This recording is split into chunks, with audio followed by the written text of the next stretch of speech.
Get dunked on, bro. Yes. Getting dunked on, Dak Prescott, you are an absolute disappointment, and I am okay with fantasy owners putting him on your bench. Please start somebody else over Dak Prescott. Yes, he is in the graveyard. He will not come out of the graveyard until he puts up 35 plus points in any game this season. And I feel so bad for CeeDee Lamb. He's so good, and he's got to deal with this dog shit quarterback week after week. I am not ready to put CeeDee Lamb in the graveyard yet. Close. He's very He's close, close. very close, and it sucks because I'm a Dak Prescott owner across a lot of leagues. I wait on quarterbacks a lot of the time, and he's usually what I end up with.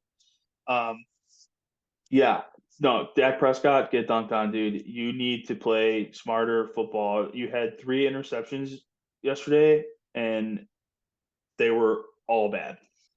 Yeah, they were bad. The Cowboys are my get dunked on too because Dak Prescott sucks. CeeDee Lamb sucks. Tony Pollard almost sucks. Like he's getting some value, but he almost. They're both those guys are both getting close to the graveyard. But Dak, you are 100% in the fantasy graveyard. If you are a Dak Prescott owner, he is okay to put on You your want to talk bench. about? Will not be sorry. You want to talk about fantasy graveyard? Brandon Cooks. What the fuck is this guy doing? Nothing, absolutely nothing. Brandon Cooks is doing nothing. The Cowboys, to me, they had, and I said it all the time. I'm like, I know the Niners look good. Let them face a real team. They're going to face a real team this week. They didn't face no fucking. We all said it. We all said it. Oh, this is going to be a really good test. The Cowboys are pretty good. They have a great defense. Well, their defense didn't show up, first of all.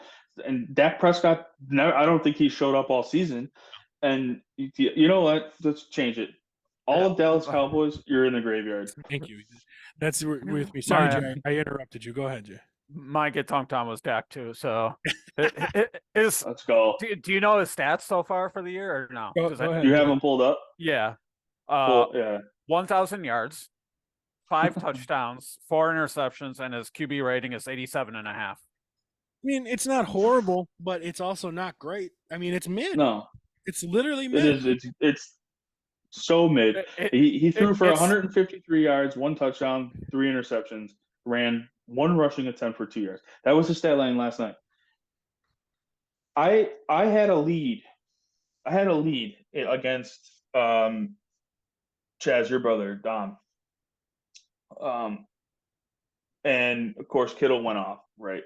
But I had Prescott, I had CeeDee Lamb, and Ferguson, their tight end, Jake Ferguson. I had a shot, and Dak put up 7.5 points. CeeDee Lamb put up just under 9, and Jake Ferguson less than 6. Didn't get the job done.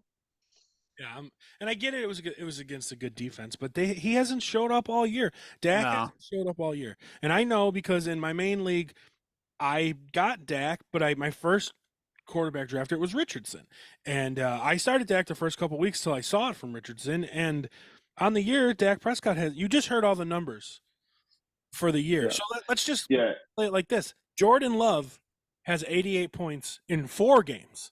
Dak Prescott in 5 games has 62 points. 62 points in 5 fantasy football games. That's what, 13 points a week or 12 points a week? Ridiculous. Absolutely garbage. Yeah. You know, and then, like I said, I compare him with Anthony Richardson. Anthony Richardson has missed almost 2 whole games. He missed all 1 game. He missed more than half of this one, and he missed the 1 half where he got the concussion the other game. So in, we'll just say 3 games, Anthony Richardson has 73 fantasy football points. Yeah. And Dak Prescott has 66 in 5 games. Like, absolute ridiculous. They are all in the graveyard. They're all in the graveyard. I know Jay wants to like harp and say that Josh McDaniels is going to be the first coach fired. If the Dallas keeps playing like this, I would not be surprised either if it's Mike McCarthy. Just real quick, I just want to jump in here and stick up for my man, Mr. Brandon Cooks. Listen, real quick, okay? No. I feel bad for the dude. He think of how he's got to feel, right? He finally gets out of the suck hole that is Houston. He's like, I'm on a team.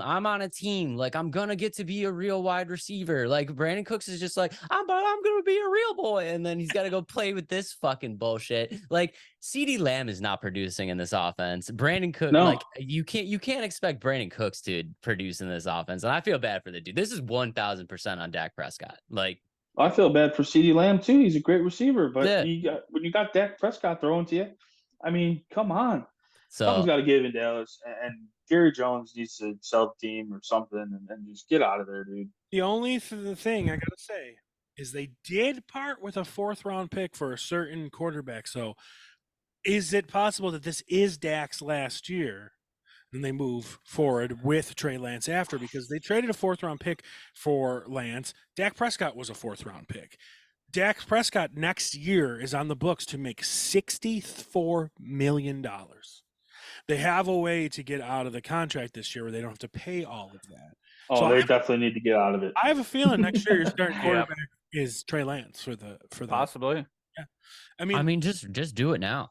Like, what do you why not? What do you have to lose? Throw Trey out there and see what he could do. What do you have to lose at this point?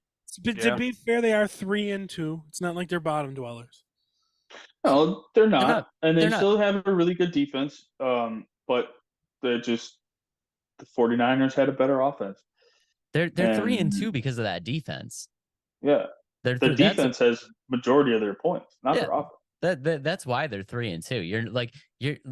There's no risk in removing Dak, even sitting with a winning record. There's no risk at removing Dak from this equation, but there really isn't. What was your dunk, though, Dave? I know we were all sitting there on Cowboys. Oh, you guys are all dunking on Dak Prescott? Yeah. Oh no. Okay. All right. And the Cowboys in general. Yeah. Can you bring the fantasy graveyard back for me real quick? Ladies and gentlemen, I would like to welcome our next contestant to the fantasy graveyard, the one and only Mr. Najee Harris. Bro, you're dead, dude. You are fucking dead. In 5 games, this asshat has 247 yards, 37 receiving yards, and 0 touchdowns. 0. What the hell? Sounds like graveyard to me. Listen, I always thought Najee was trash. I don't know why I thought this year would be any fucking different, but as of right now, I just wasted a 3rd-round pick on 247 yards and fucking 32 points in the first 5 weeks of the season. You're fucking dead to me. Welcome to the graveyard. Change your name to not Le'Veon Bell in his prime. That's a good one, I gotta say. That's a good one. I have Najee in a league that I took in the 3rd round, and man, he is because of some trades I made and some killer signings, I got A-Chain ahead of him. I got Montgomery ahead of him right now. You know what I mean? It's just I tried to trade Najee for a bum-ass wide receiver and a hand sandwich and can't make that deal happen. So this dude is toast. I'm not gonna lie to you. I have a couple of bum wide receivers that I am going to trade for Najee Harris, only because I need a running back for my depth. That's about it. Yeah, you got it right here, live off on the podcast, Dave. I will give you Jordan Palmer for Najee Harris. Let's go. Deal. I might send you that. Give me anyone with a pulse for this bum. I might send you that but either way, that's a great call. And for all the stands out there that are going crazy saying they should start Jaylen Warren, he's not doing anything either. He's not. Yeah, their run game is just non-existent. Their offense is dog shit. Their offense is non-existent. Fair. Right. I mean, either it's Matt Canada, which everyone blames on. Maybe it's fucking Kenny Pickett, y'all. Maybe it's Kenny Pickett because Najee was pretty good his first year with a crippled. He was with Big Ben. So. But Big Ben also couldn't throw more than 10 yards his last year in Pittsburgh, so he benefited from the dump offs. Big Ben is just shoveling a Shuffle 5-yard jump to Najee, here you go, Sonny. Yeah, absolutely. So that was a great one. That's a good one. That was a good one. Yeah. That was a great one. All right, let's move on.